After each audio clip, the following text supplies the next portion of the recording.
તલોદ ખાતે આંગણવાડીના બાળકોને ભોજન કરાવવામાં આવ્યું।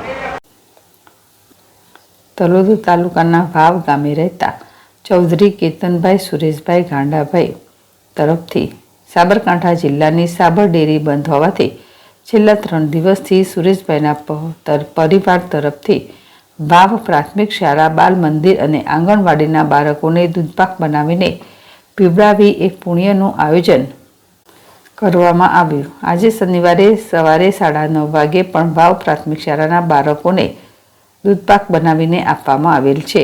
આ પ્રસંગે તલોદ તાલુકાના ભારતીય કિસાન સંઘ સમિતિના પ્રમુખ પણ હાજર રહ્યા હતા અને આ કાર્યને બિરદાવ્યું હતું અને તેમણે જણાવ્યું હતું કે આ રીતે દરેક ગામોમાં આવું પુણ્ય કામ કરો તેવી આશા વ્યક્ત કરવામાં આવી હતી।